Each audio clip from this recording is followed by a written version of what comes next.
नमस्कार दोस्तों, मैं गौरव एक बार फिर से आप सबका स्वागत करता हूं आपके अपने परिवार स्वाध्याय सीढ़ी में। दोस्तों, आपको पता है कि हमारी ये वाली क्लास सुबह 9 बजे होती है और हमारी हिंदी की टॉपिक वाइज क्लास होती है। ठीक है, हमारी हिंदी की टॉपिक वाइज क्लास होती है किस टाइम? सुबह 9 बजे होती है। ठीक है, सुबह 9 बजे हमारी ये क्लास डेली होती है और हमारा जो टॉपिक चला हुआ है वो चला हुआ है आपका क्या? समास। और आज इस क्लास में हम समास को ख़त्म कर देंगे। अब तक हमने समास के ऊपर आपकी या तो कितनी क्लास हमने ले ली है? 2 और 1 3, लगभग हमने आपकी 4 क्लास समास पे हम ले चुके हैं। कितनी? 4 क्लास हम समास पे ले चुके हैं और ये 5वीं क्लास है और समास हम इसमें बिल्कुल खत्म कर देंगे। तो दोस्तों, बस आप लोगों की सपोर्ट चाहिए और कुछ नहीं। तो चलिए अभी शुरू करते हैं, अच्छे से पढ़ाई करिए। और आपको पता है कि कल योगी जी ने हमने एक वो आपका कम्युनिटी पोस्ट भी डाला था, आप लोगों ने देखा होगा कि योगी जी ने बोल दिया है कि 100 दिन में सभी वैकेंसियों को निकालिए और 100 दिन मतलब 100 दिन में वैकेंसी को पूरा कर दीजिए।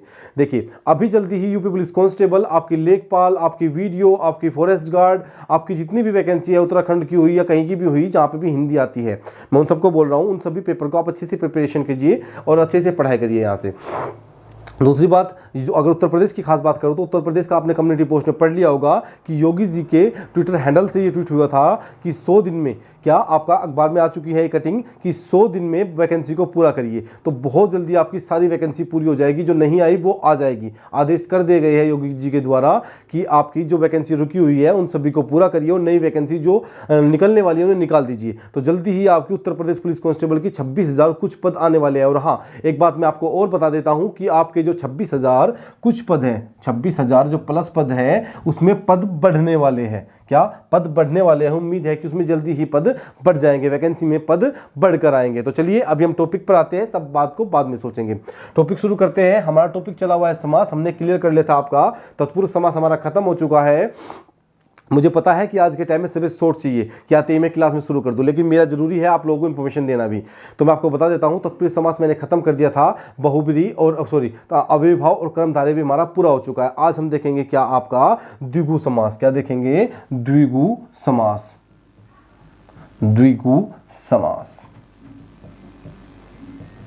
ठीक है। क्या देखेंगे हम देखते हैं आपका द्विगु समास को हम लोग पढ़ने की कोशिश अच्छे से करते हैं। ठीक है, तो सुनिए, जिस समास का पूर्व पद संख्यावाचक होता है, क्या होता है? पूर्व पद संख्यावाचक होता है और उत्तर पद आपका संज्ञा होता है, तो वो क्या होता है? आपका क्या कहलाता है? आपका द्विगु समास कहलाता है। क्या कहलाता है? आपका द्विगु समास कहलाता है। लिख लीजिए, जिस समास का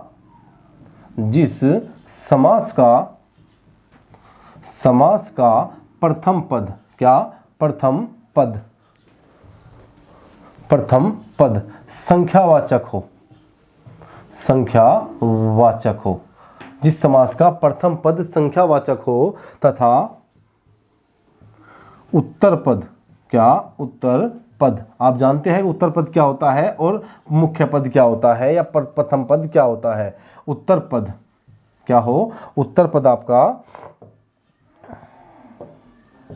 उत्तर पद क्या हो आपका? उत्तर पद आपका जिस समास का प्रथम पद संख्यावाचक और उत्तर पद आपका संज्ञा हो, क्या हो? संज्ञा हो, वह द्विगु समास कहलाता है। वह द्विगु समास कहलाता है। द्विगु समास कहलाता है।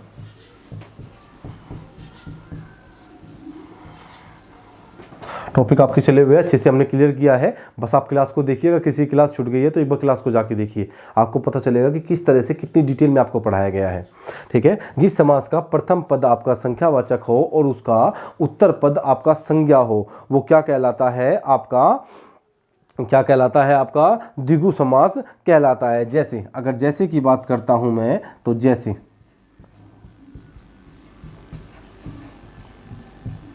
नवरत्न, क्या होगा? नवरत्न, 9 रत्नों का समाहार क्या कहलाता है? 9 रत्नों का समाहार या 9 रत्नों का समूह। ठीक है ना, 9 रत्नों का समाहार या 9 रत्नों का समूह कहलाता है। नव का मतलब क्या होगा? 9। यहां पर प्रथम पद क्या है? संख्यावाचक और द्वितीय पद क्या है? संज्ञा है। क्या है? संज्ञा। तो इसे क्या कहेंगे? 9 रत्नों का समाहार या नवरत्नों का, क्या कहेंगे? नवरत्नों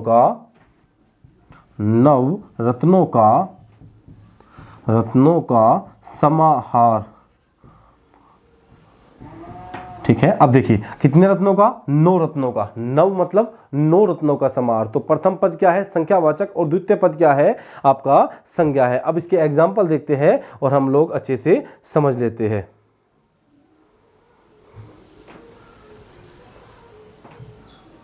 क्या हो गया, तो चलिए कोई नहीं, जैसा भी समय होगा। चलिए अभी एग्जाम्पल देखते हैं। जैसे से हम लोग इसके एग्जाम्पल को समझने की कोशिश करते हैं। जैसे नव रत्न अर्थात 9 रत्नों का समूह या नवरत्नों का समूह। और देख लीजिए जैसे पंचरत्न,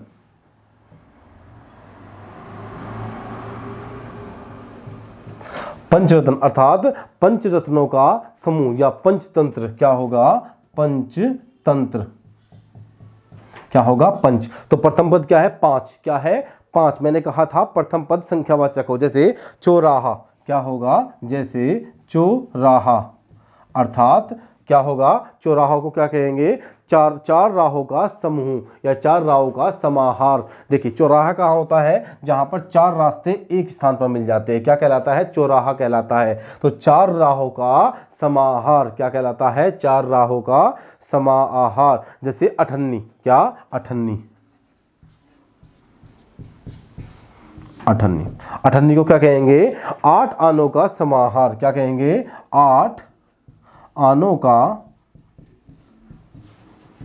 समाहार। क्या है, 8 आनों का समाहार।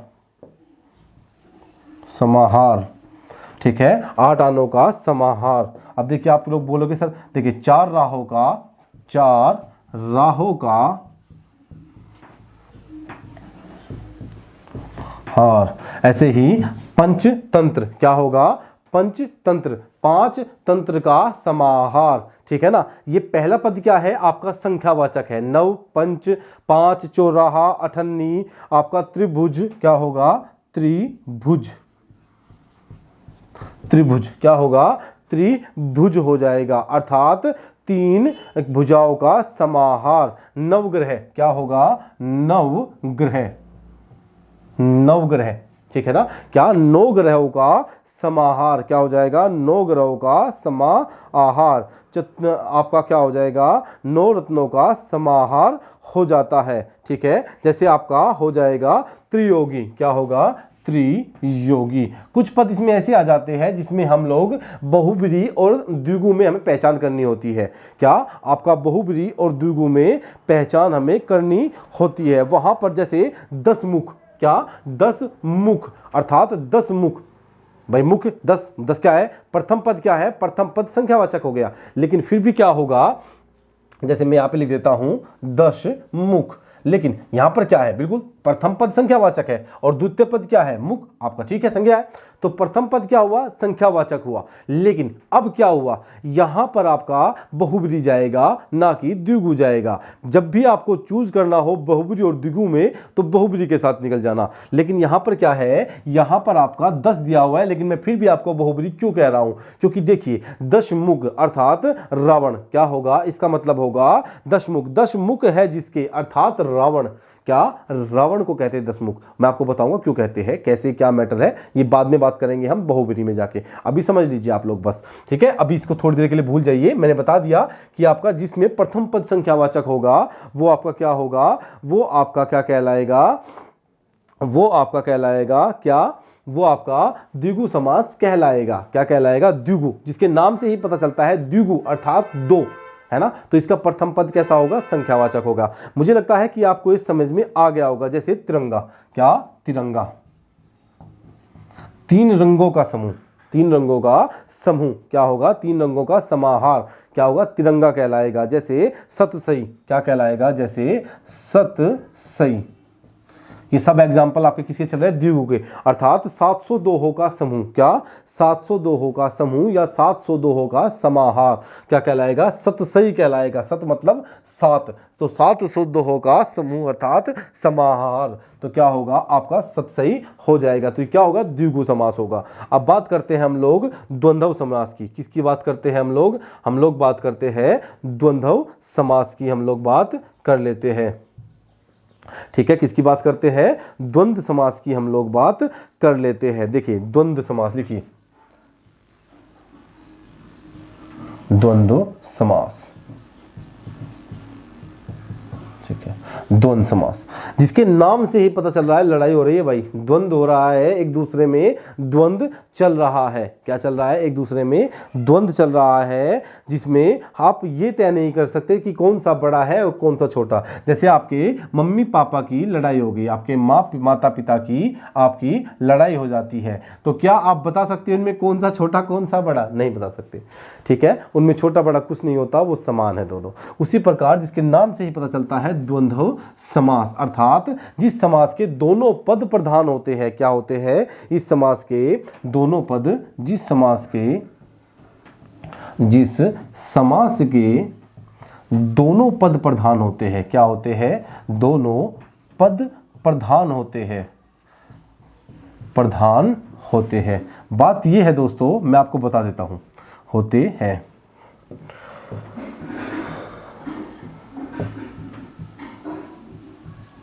आपसे वो एग्जाम में ये बात पूछ लेता है, बिल्कुल यही लाइन आपको दे देता है, ठीक है ना। तथा दोनों पद संज्ञा अथवा विशेषण हो, क्या हो, तथा दोनों पद संज्ञा अथवा विशेषण हो। वहां पर क्या होता है, वहां पर आपका द्वंद्व समास हो जाता है। क्या होता है, उसे द्वंद्व समास कहते हैं। क्या कहते हैं उसे द्वंद्व समास कहते हैं। क्या कहते हैं, द्वंद्व समास उसे कह देते हैं, द्वंद्व समास कहते हैं। क्या कहते हैं उसे द्वंद्व समास कहते हैं। ठीक है ना, आगे समझ में। बस जिस समास में दोनों पद प्रधान होते हैं, आप तय नहीं कर सकते कि कौन सा पद प्रधान है, कार्य का प्रभाव या कार्य अर्थ का प्रभाव किस समास पर अधिक पड़ रहा है, आप नहीं तय कर सकते। वहां पर दोनों पद प्रधान होते हैं, उत्तर पद भी और प्रथम पद भी दोनों प्रधान है, और दोनों पद ही या तो संज्ञा होंगे या फिर आपके क्या होंगे, विशेषण होते हैं। अगर इनका समास विग्रह करते हैं, इन पदों का आप लोग समास विग्रह करते हैं, जैसे मैंने कहा था राजा का कुमार, तो समास विग्रह कर दिया। अर्थात सामासिक शब्द को जब उसके मूल शब्द में तोड़ते हैं, तो इन शब्दों के बीच या इन दोनों पदों के बीच और अथवा या शब्द का प्रयोग किया जाता है। क्या होता है, लिख लीजिए,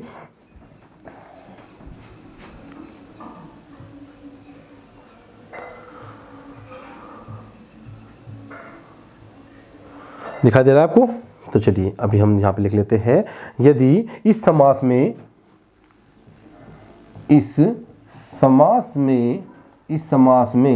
समास विग्रह करने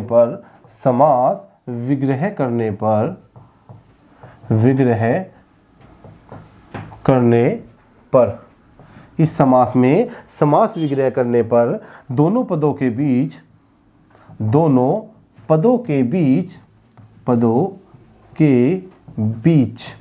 भाई, दोनों पदों के बीच क्या होता है, दोनों पदों के बीच आपका क्या होता है, दोनों पदों के बीच और या का प्रयोग करते हैं। क्या करते हैं, और या का प्रयोग करते हैं।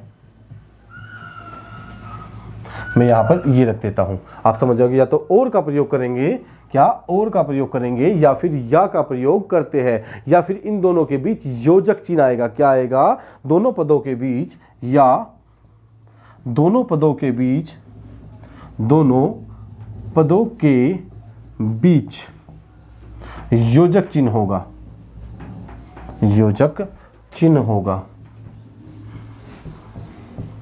अधिकतर मैं लिख देता हूं, कई बार ऐसा है कि नहीं होता, तो वहाँ पर भी हमें पहचानना होता है। ठीक है, तो आपको इस बात को समझना होगा। ठीक है, अधिकतर भी रहने दीजिए, आप लोग आसानी से समझ जाओगे, कोई दिक्कत नहीं है। दोनों पदों के बीच क्या होगा, योजक चिन्ह होगा। योजक चिन्ह क्या होता है, योजक चिन्ह होता है ये वाला। आ गया समझ में? चलिए अब इसके एग्जाम्पल देखते हैं। अब ये आपको कोई दिक्कत इसमें नहीं होनी चाहिए कि जिस समास के दोनों पद प्रधान होते हैं तथा दोनों पद या तो संज्ञा होंगे या विशेषण होंगे, तो क्या कहलाएंगे, द्वंद्व समास कहते हैं। अगर बात करूं इन समास में सामासिक शब्द का समास विग्रह करने पर दोनों पदों के बीच और या का प्रयोग करते हैं या दोनों पदों के बीच योजक चिन्ह होगा। क्या होगा, योजक चिन्ह होता है। बात करते हैं जैसे कि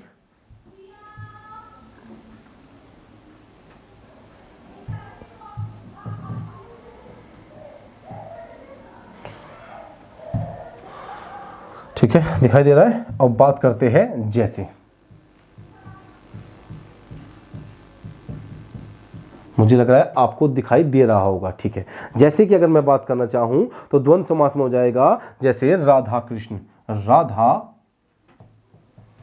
कृष्ण। समास विग्रह करते हैं राधा और कृष्ण, क्या होगा, राधा और कृष्ण। क्या होगा, राधा और कृष्ण हो जाएगा।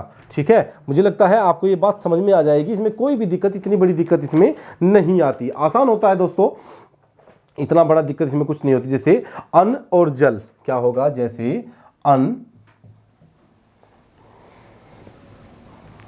जल, अन्न और जल, क्या होगा, अन्न और जल, अन्न और जल, क्या होगा, जैसे अंजल या फिर अन्न और जल। जैसे लव कुश, क्या होगा, लव कुश,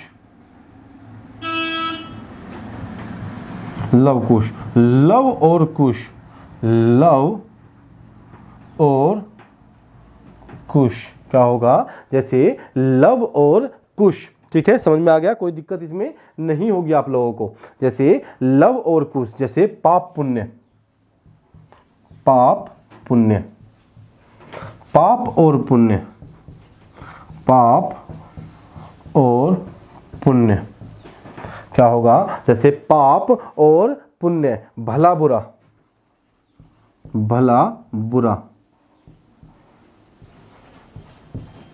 क्या होगा, जैसे आपका भला बुरा, ये बुरा लिख दिया मैंने, बुरा, भला बुरा, भला और बुरा, बुरा, भला और बुरा। ठीक है, क्या है, भला और बुरा। मैंने क्या कहा था, हम इसमें या फिर आपका क्या और का प्रयोग इसमें करते हैं, या तो या का या और का प्रयोग करते हैं। जैसे रोटी दाल, क्या, दाल रोटी, दाल रोटी या फिर रोटी दाल, क्या लिखेंगे, रोटी दाल, रोटी दाल। हम क्या कहेंगे, रोटी और दाल, क्या कहेंगे, रोटी और दाल।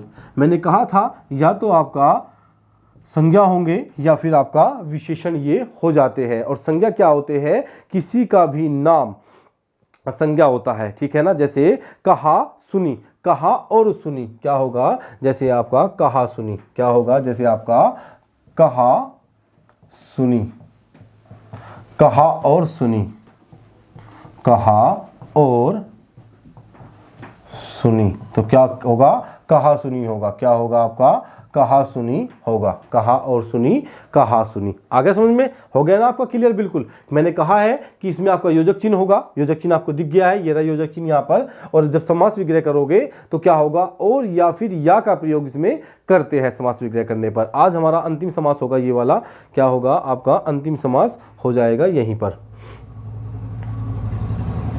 ठीक है, क्या होगा, अंतिम समास ये हम कर लेते हैं। ठीक है, चलिए अंतिम समास होगा ये, लास्ट करेंगे बिल्कुल। बहुब्रीहि समास, क्या लिखेंगे, बहुब्रीहि समास लिखेंगे। ठीक है, तो चलिए लिखिए, आप क्या लिखेंगे, बहुब्रीहि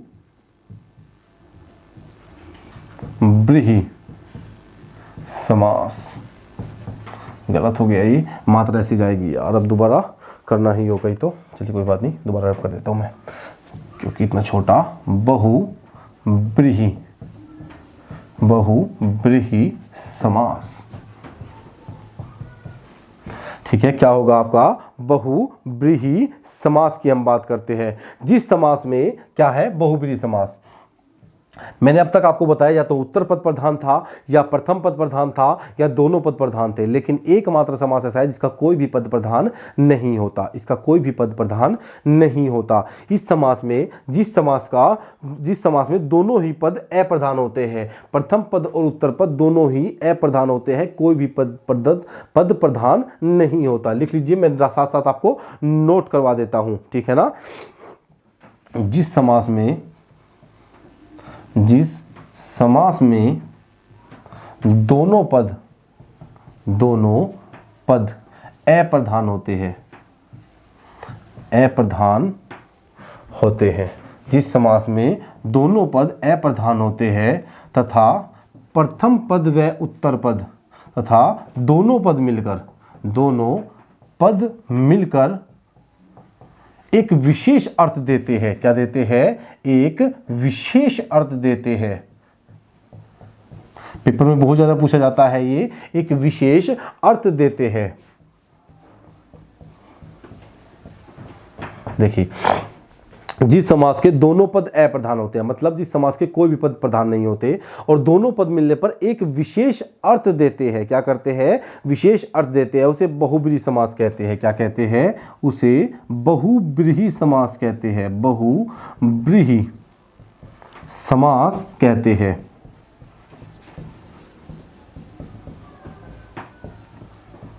क्या कहते हैं, उसे बहुब्रीहि समास कहते हैं। ठीक है ना, ठीक है। और मैं अगर कहूं कि दोनों पद मिलकर कोई तीसरा अर्थ देते हैं, ये भी लिख लीजिएगा, कुछ बच्चों को दिक्कत होगी तो वो समझ जाएंगे। दोनों पद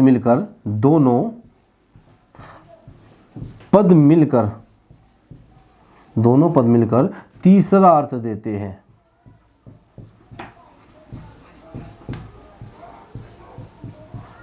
जैसे मैंने कहा था दशानन, क्या, दशानन अर्थात दश और आनन दो शब्दों से मिलकर बना है, लेकिन अर्थ क्या दिया, रावण। दोनों शब्दों ने मिलकर एक तीसरा अर्थ दे दिया, रावण। अब समझ में आ गया कि इसमें कोई भी पद प्रधान नहीं होता और दोनों पद मिलने पर कोई विशेष और तीसरा अर्थ देते हैं। अब देखिए कैसे, इसके एग्जाम्पल को हम समझते हैं ताकि आप समझ जाओ। जैसे दशानन सबसे इंपॉर्टेंट है, इसमें ये दशानन को अक्सर पूछा जाता है। क्या, दशानन को अक्सर आपसे पूछ लिया जाता है कि दशानन के बारे में बताइए। देखिए, दशानन एग्जाम्पल में बहुत ज्यादा आता है। दशानन, दश है आनंद जिसके, क्या, दश है आनंद जिसके अर्थात दशानन। क्या है भाई, दश है आनंद जिसके अर्थात दशानन।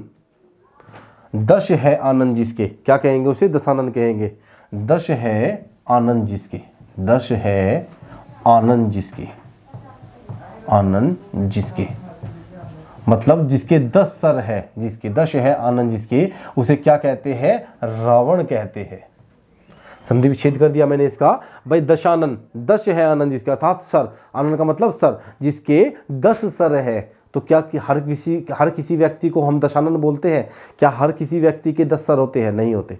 हर किसी व्यक्ति के 10 सर नहीं होते, तो इसलिए हर किसी को दशानन नहीं कहते। दशानन एक था और एक ही रहेगा हमेशा, वो था रावण।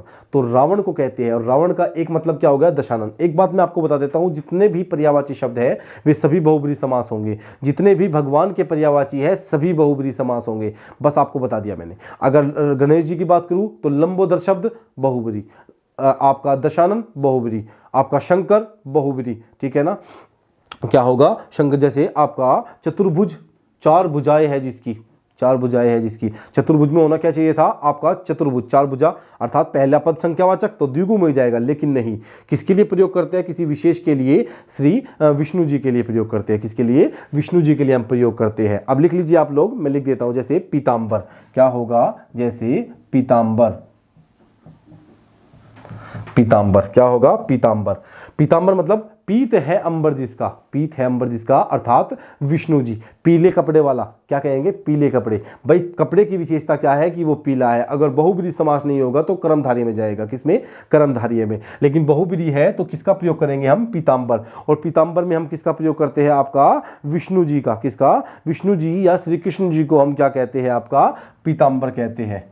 भाई पीले वस्त्र धारण कौन करता है, श्री विष्णु भगवान। विष्णु भगवान जो है वो पीतांबर, पीत है अंबर जिसका, मैं पूरा नहीं लिख रहा हूं, आप लोग लिख लीजिए, मैं बोल देता हूं।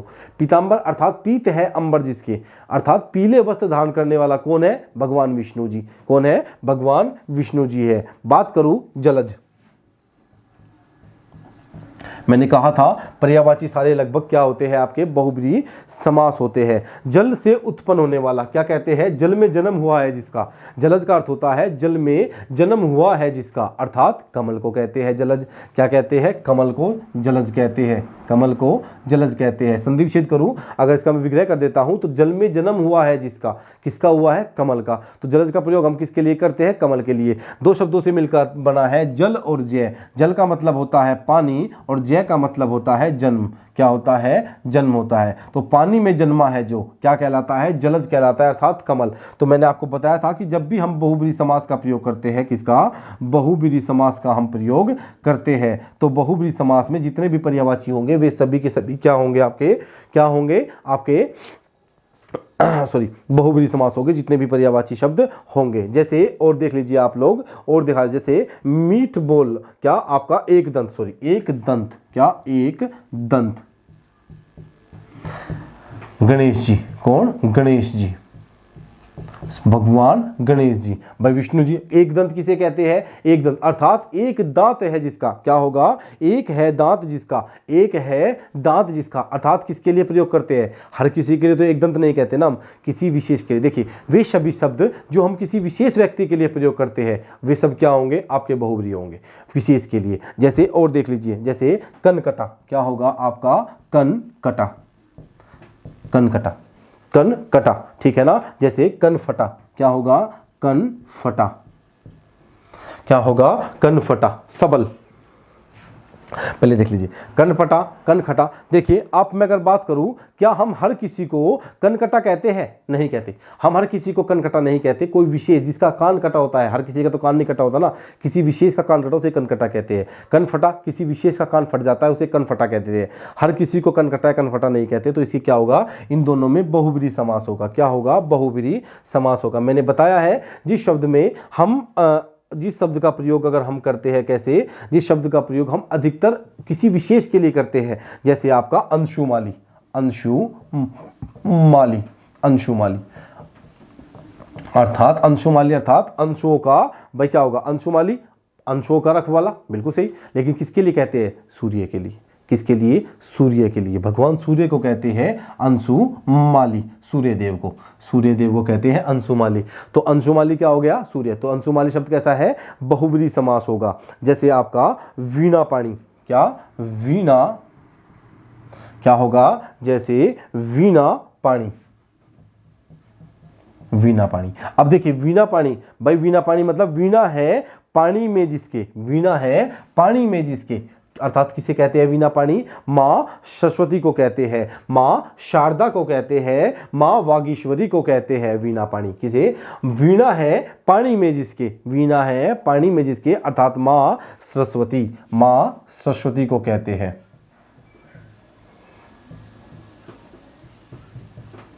क्या कहते हैं, माँ सरस्वती को क्या कहते हैं, आपका वीणा पाणी कहते हैं, ठीक है ना। भाई माँ सरस्वती को वीणा पाणी कहेंगे, शारदा होगा तो भी माँ सरस्वती का ही होगा। जैसे शूल पाणी, क्या, शूल पाणी।